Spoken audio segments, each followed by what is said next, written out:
Hello everybody. If it's your first time you watch these videos, my videos, this is Chuy, the Diesel with Chuy. I do all kind of videos. Maybe they can help you if you are a truck driver. I have all kind of videos. You can check my videos in my channel if it is your first time, okay? But in this time, I'm gonna show you how you can remove the turbo on a Cummins ISX single cam. I give you some tips that maybe they can help you if you want to do this work by yourself. I give you some tips, okay? But the first thing you gotta do, you need to drain the coolant. You need to drain the coolant, but make sure the motor is not hot because it's a little dangerous. Better the motor gotta be cool. It's better, okay? Okay, you need to go to the driver's side. Below the radiator, there's a tube. You need to remove a cap below this tube, metal tube. You're gonna need the 516 Allen socket to remove this cap, okay?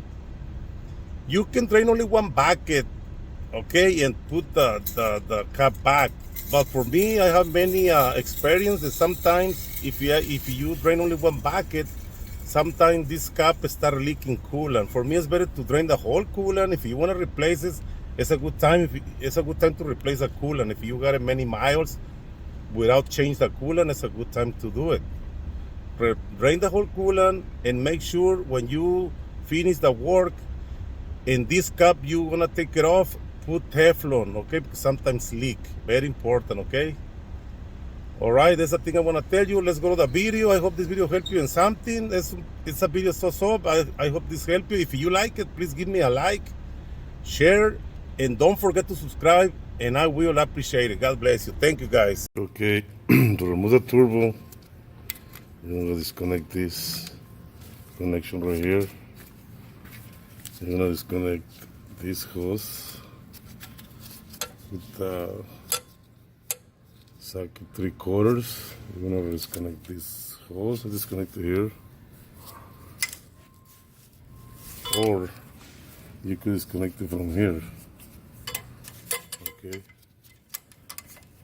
For the actuator, you're gonna disconnect this hose from here.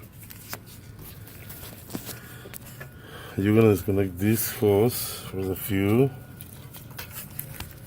You're gonna remove the oxygen sensor from the turbo. You're gonna disconnect the injector number 1. Disconnect it from here. Now you have to move the clip. Okay, disconnect it. This one.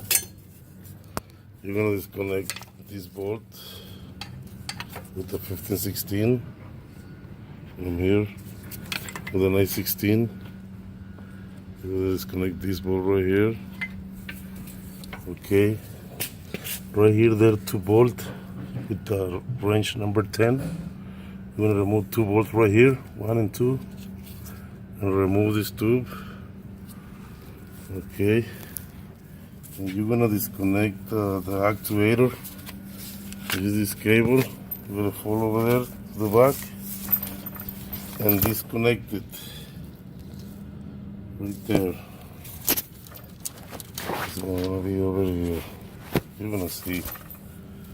Okay, don't forget to disconnect the actuator.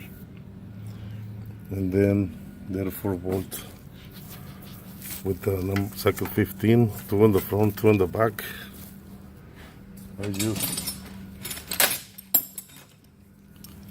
this extension, maybe like 10 inches, and put it from the bottom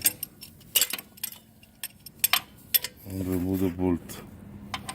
I will remove it, but you can see, use this wrench like 10 inches.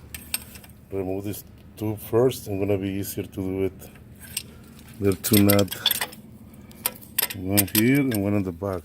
1, 2, 3, 4. And don't forget the clamp right here. This clamp with the 716. And that's it. But don't forget to drain the water first. Drain the water.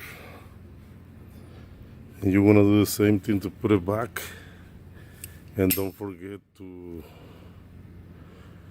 calibrate the actuator with the computer before you mount it and after you mount it. Okay. Hope this video helped you. Have a good day.